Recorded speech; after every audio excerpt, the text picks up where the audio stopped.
Welcome to the Smart Business Show, episode 101. As you can see behind me, I am at home doing this because we had some stuff happen with the family, and that means that I am at home with the kids. So that means a lot of my business stuff just isn't happening this week, 2 weeks before Christmas. That means also that I need to have a lot of systems in place if I want to get anything done. And I do, especially around my client follow-up. I use Contactually, which is Contactually, to follow up with my clients. Who you're about to hear from, named Donald Kelly, the sales evangelist, he uses HubSpot. The point is that we both have systems to follow up with our prospects, with our leads, with our previous clients, all of that. Which means when it comes down to a crunch time like this, when I really can't get a lot of work done, I'm recording while my children watch TV, that we can just use our system, very light touched, a little bit of time into it, and we can still keep getting clients, keep getting sales coming through the door. So enjoy today's episode. Donald's awesome, and he's got some stuff at the end that you can join if you really want to dig into sales through his site at The Sales Evangelist. So welcome to the Smart Business Show, and I have no idea what episode this is as we record it. I'll add that after, but you've already seen it if you are listening to the podcast. Today my guest is Donald Kelly, also known as The Sales Evangelist, and my intros are not nearly as interesting as his. So if you go listen to his show, they're all interesting every time. Why don't you tell me a little bit about yourself and what it is you do? Well, thanks, man. I appreciate it. I'm grateful to be here and to be a part of this interview with you and your team. And for me, what I do, I'm a sales trainer and coach. I work with a lot of small, mid-sized businesses, individuals. Some of them are just solopreneurs who are out there hustling, trying to do their thing. And I help them to improve on their selling. I have a philosophy that anyone can sell if they have a desire to sell. And I really believe very strongly in that because I was in those shoes, and I was able to improve my selling by following fundamental principles. And I know you're very, very big on following processes and principles as well. And it's so true. If you can do those, you'll be great. And I host a podcast called the Sales Evangelist Podcast. And I also do some motivational as well as some sales speaking. So that's pretty much what I do. It's pretty fun. So what have you done in sales, or what's your sales experience over the years? Yeah, great question, man. I have done pretty much almost everything I've gotten people to go to timeshare presentation. I was the guy setting the appointments. I've done, they get that call for come in to do this timeshare. You get a $50 gift card. That was me. I did that in college. I sold Dish Network over the phone. Mm-hmm. I sold security system door to door. I was a waiter. A lot of people have done that. And I did that in college. And it was definitely a great selling experience. Absolutely. Then I went into selling IT training classes where we would get people to sign up for MCSE, A+, Network Plus, and different classes. Moved on to some bigger fishes, and I went into EMR. I sold nursing homes where we sold, not necessarily sell the nursing home, but we sold 2 nursing homes. Yeah. And we sold them on mobile x-ray services where we came in and did x-ray to their patients. And then I did EHR, and then finally software. Yeah, so you sold across the entire spectrum, really, right? Yeah. So from products to services. So I've experienced a lot. And then now I'm selling for myself. I've done, obviously, sell my own stuff. So that's right. And any small business owner really runs a sales business, in my opinion. No matter what. If you build websites, you still run a sales and marketing business. And that's the type of business you run. True, definitely. So can you tell me why or how crucial is it to follow up with your prospects? This would be someone that you've already talked to once, you've got a couple emails with. How crucial is it to follow up with them?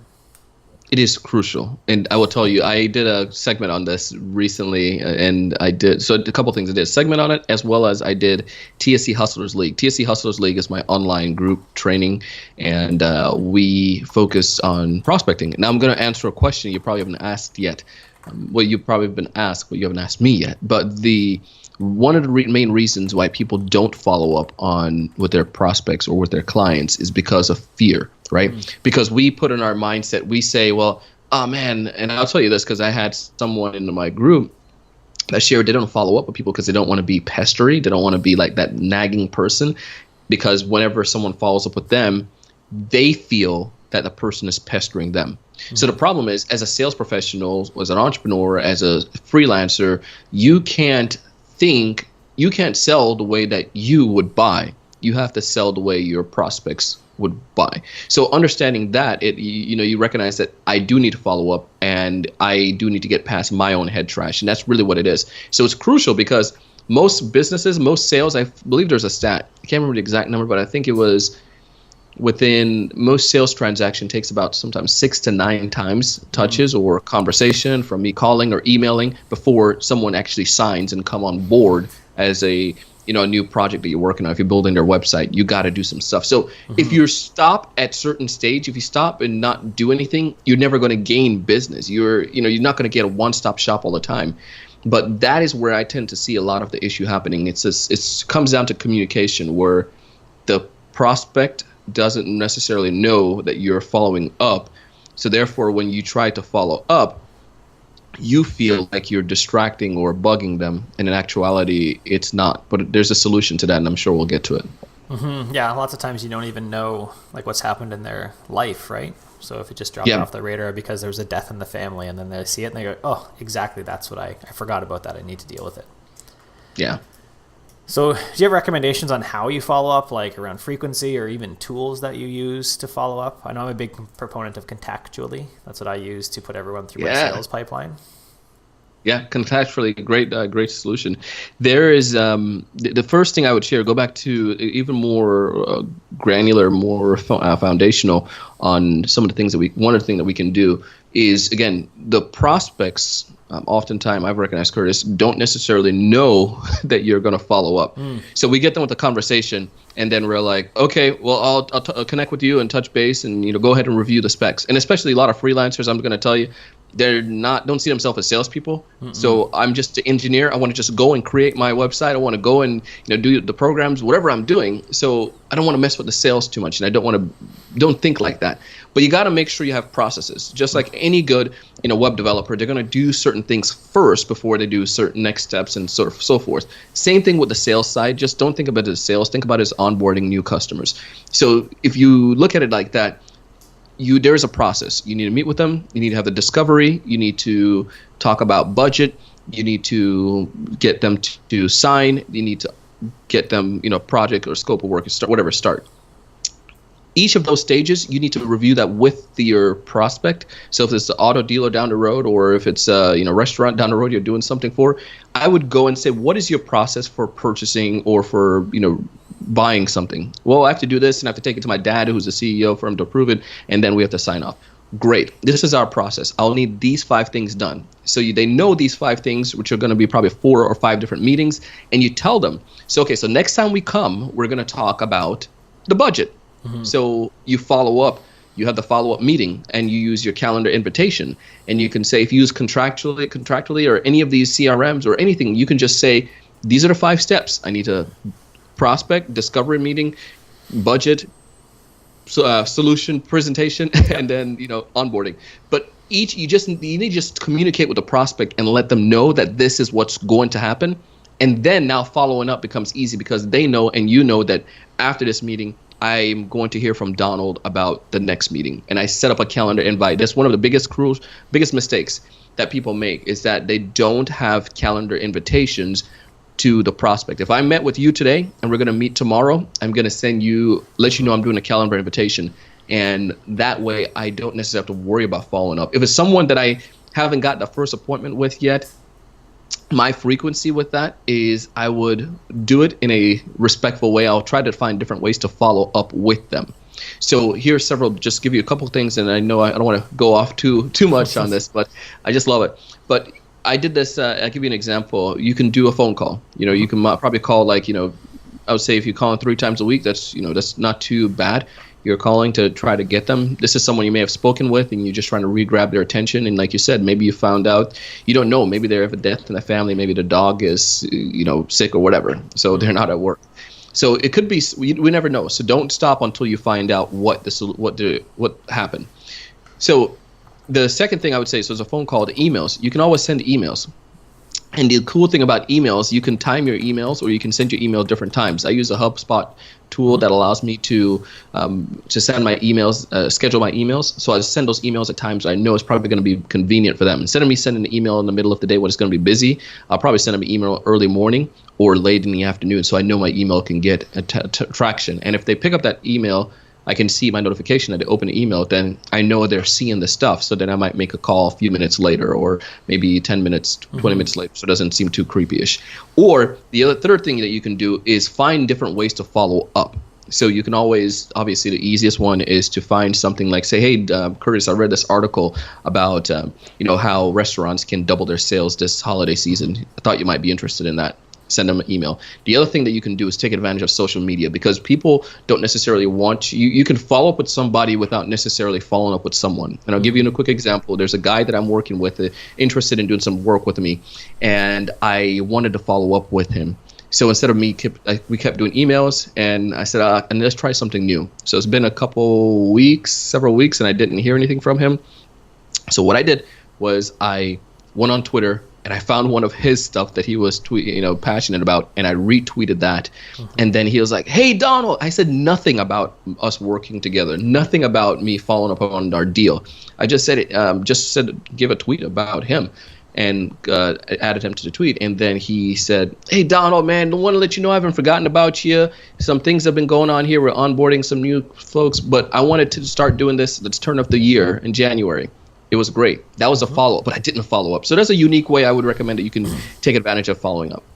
Yeah, something I do as well with especially people that have been previous clients is I send them a handwritten note to get it offline. I was talking with a client this morning who's like, I love getting those all the time. Yeah, I don't send Christmas. I actually don't send Christmas cards on purpose. I send not Christmas cards on like January 20th that say it's not a Christmas card because you got so many. I liked working with you. Have a great day or something, and I always get a laugh out of that. This is not a Christmas card. I'm gonna do both now. I'm gonna get some, send these out, and get the other ones. And this is not a Christmas card. So yeah. So as actually goes, my next question was online or offline, and why? I like to do both, man. I feel that you have to, in the U.S. here, and no, you're north of the border here, but in the U.S. we just had our election season. And good or bad, whoever individuals are going for, the interesting thing that I saw was they were relentless everywhere you went. I saw billboards, Curtis. I saw Twitter. I saw Facebook. I got the things in the mail, which were always hilarious to kind of read and see them, bashing each other. It was awesome. All of these things came, and I realized that these politicians and these parties and interest groups, they're focused on making sure that everywhere I go, that I am aware. So if they have that understanding and they have really smart people who are spending tons of money on marketing, like millions of dollars, then why don't I take advantage of that? So I figure I need to get offline and online.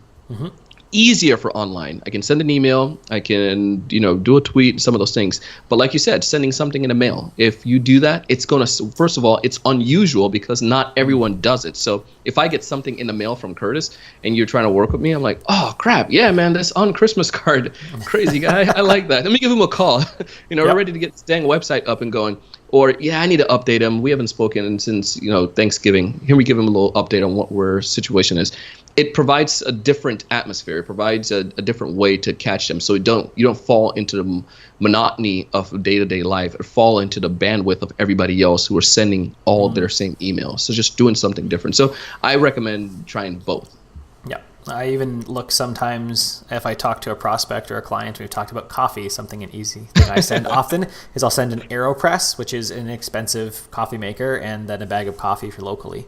And they're, again, always, that's awesome. I do that at conferences too, to follow up with people. And I'm guarantee that almost no one else did that type of sent out a handwritten card or sent out coffee and sent an AeroPress and other stuff like that. And it's really very inexpensive, but has yielded, 5 figures out of a $30 coffee thing and a $10 thing of coffee, right?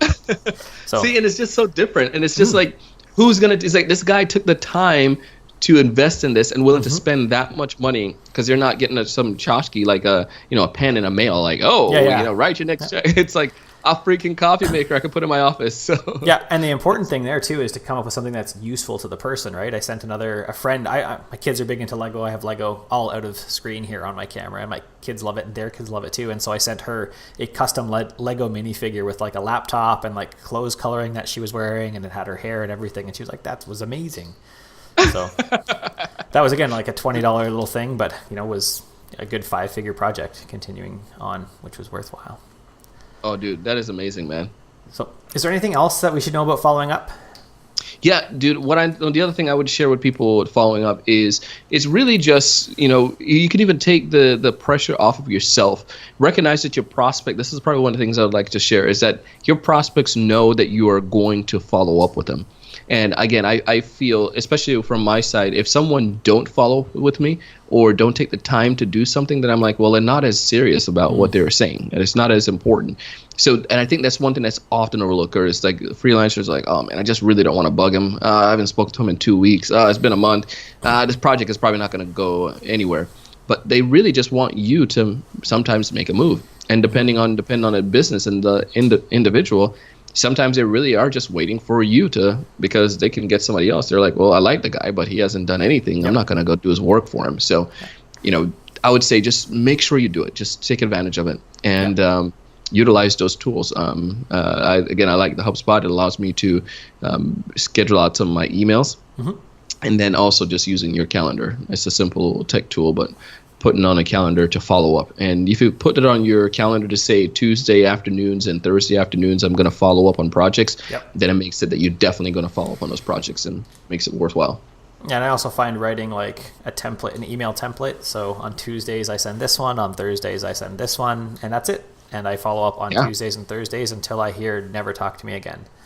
And that I actually found having that process and that template made it so much easier for me, right? As soon as I just send this email, I don't really have to think about it, right? And every once in a while, when I feel one's gone really cold and just isn't getting back to me, I say, hey, I'm closing my accounts. So I just wanted to let you know that, and you won't hear from me again. And even that one hooks in a whole bunch of them. They're like, oh, wait, no, I did want to. I just was busy.